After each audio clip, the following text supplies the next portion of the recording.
Matthew chapter 18. At that time the disciples came to Jesus and asked, "Who then is the greatest in the kingdom of heaven?" He called a little child to him and placed the child among them. And he said, "Truly I tell you, unless you change and become like little children, you will never enter the kingdom of heaven.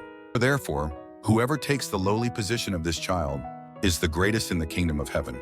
And whoever welcomes one such child in my name welcomes me. If anyone causes one of these little ones, those who believe in me, to stumble, it would be better for them to have a large millstone hung around their neck and to be drowned in the depths of the sea. Woe to the world because of the things that cause people to stumble. Such things must come, but woe to the person through whom they come. If your hand or your foot causes you to stumble, cut it off and throw it away. It is better for you to enter life maimed or crippled than to have 2 hands or 2 feet and be thrown into eternal fire. And if your eye causes you to stumble, gouge it out and throw it away. It is better for you to enter life with 1 eye than to have 2 eyes and be thrown into the fire of hell.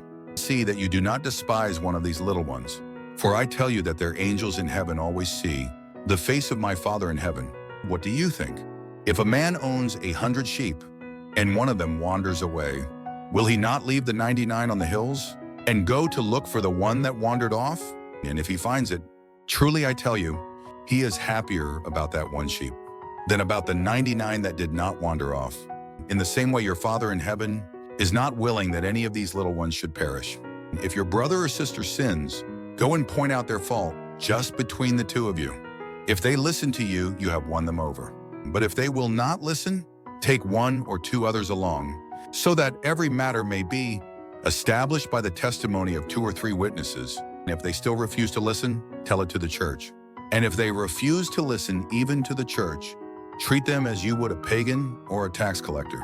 Truly I tell you, whatever you bind on earth will be bound in heaven, and whatever you loose on earth will be loosed in heaven.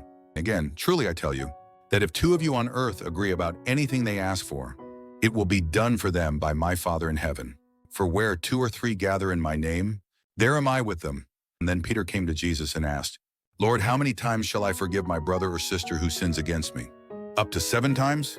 Jesus answered, "I tell you, not 7 times, but 77 times.